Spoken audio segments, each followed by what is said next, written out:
So today I want to talk about the difference between ICI, IUI, and IVF. But I started my day by oiling my hair, massaging my scalp, putting my hair in the bun, and then going to let the dog out. Yes, he sleeps on a cage, but he's been sleeping on a cage since he was a baby, and he really likes it. And I am challenging myself to do a little Zumba in the morning before I get in the shower. My hair was so bad after I took a shower, so this is the before, this is the after. And let me know in the comments if you want to see how I do the whole process of my hair to look like I just had a blowout, even though I didn't.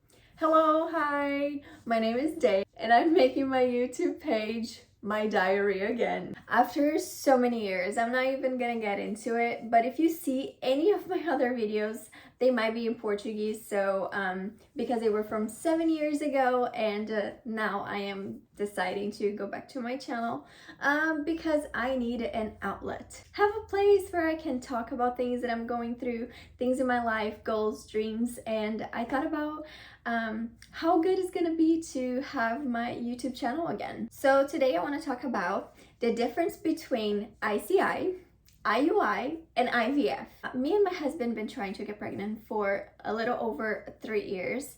It's gonna be 4 years in the beginning of next year, but we have a few things planned for the near future, so hopefully it won't make it to the 4 years. We tried to get pregnant for about 6 to 9 months before we started seeking medical intervention. I went to my gynecologist and she told me that they might have a few cysts in my uterus and that would be the cause of it.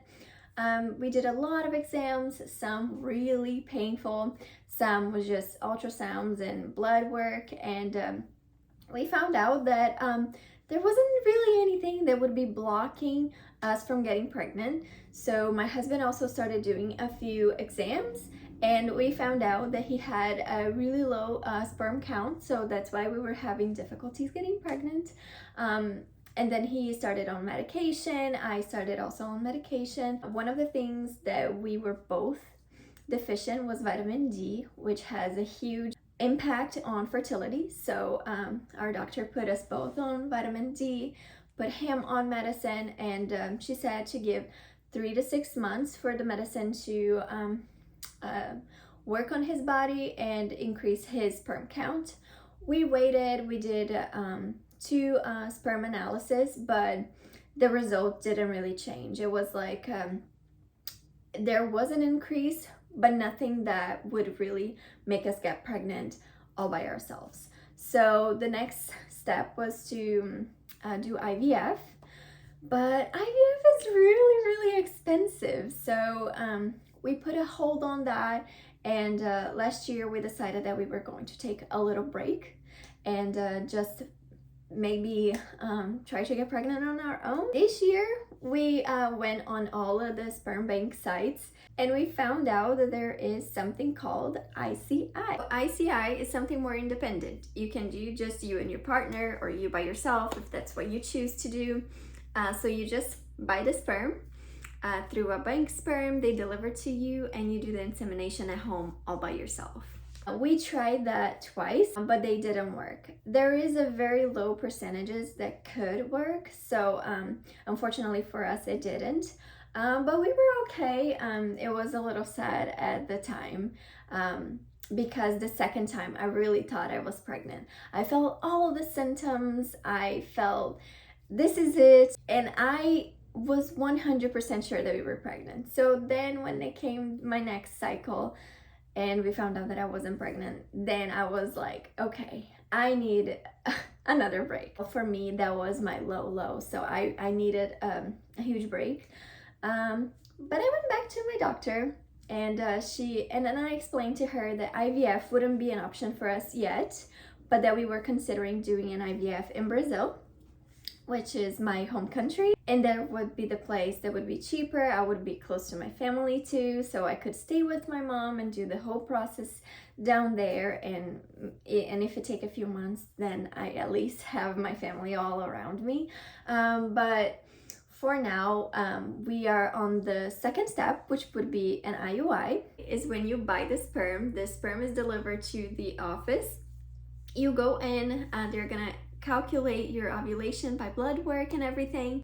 So it is a procedure. They're going to calculate your ovulation, and when they know that you're ovulating, they're gonna put a little tube very close to the egg, and then they're going to insert the sperm there, and then there are more chances of the sperm finding the egg and inseminating the egg, and that way it gives you more chance. Although our doctor said that there's 18% of chance that we can get pregnant through that way. But instead of being, again, with my husband's sperm, we are gonna try a sperm donor. But this time, my cycle will be monitored. I will also be getting medicine to try to ovulate more than one egg in that month.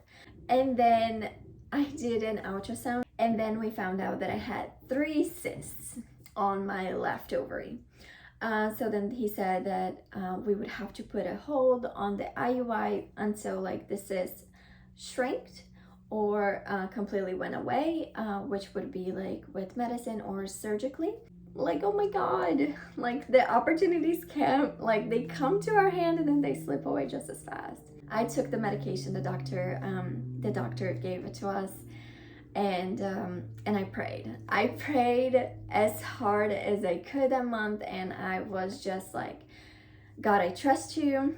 God is in your hand. If this is supposed to be this way, then it's gonna be. If it's not, then it's not. It's just, there wasn't anything that I could do. The good news is I went back 1 month later after taking the medication, which, oh my God, so many side effects. You feel like you're on your period the entire month. Anyways, I went back 1 month later. She did the ultrasound again, and I was cyst-free.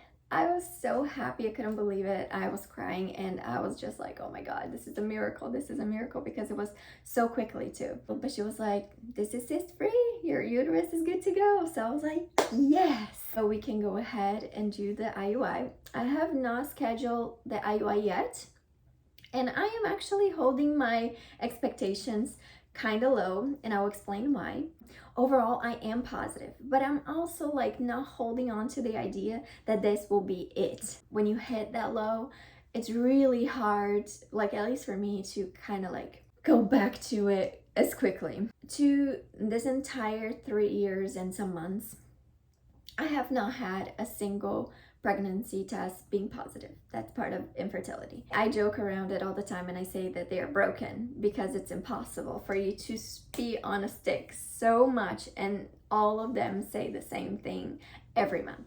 So I am like just holding on that God knows what is going to happen, and He's working out for my greater good.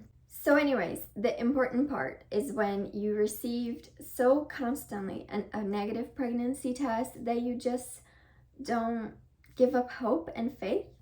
And what I told my husband a couple of days ago was that if we get pregnant through a sperm donor, and like a child is such a good gift, right? It is just like, it is a gift that you cannot say that it's not from heaven. It's why a lot of people like name their babies miracles and like gift from God and so many wonderful things. So I made peace with myself, with my heart, when I decided that if it's a good gift, it's a gift from God.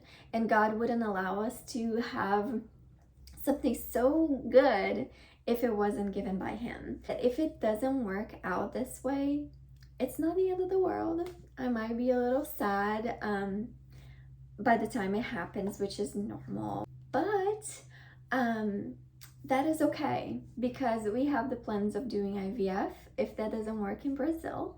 So there's always like an option around the corner. Infertility is a taker. It takes lots of things from you, but it also can give you strength, faith that you've never seen restored so many times, and it gives you hope. And those are all like good things to have. A marriage that survives infertility, it's a strong marriage. In the end of it all, we held on to each other's love, because that's all that matters. We really want to be parents, but if it's not the right time, then there is just so much we can do, and we have like faith to spare. But that's it for this video. I know that there was a lot to be said, but I really wanted to start with something that is really important to us and really recent. So thank you so much for watching this video. I'll see you in the next one.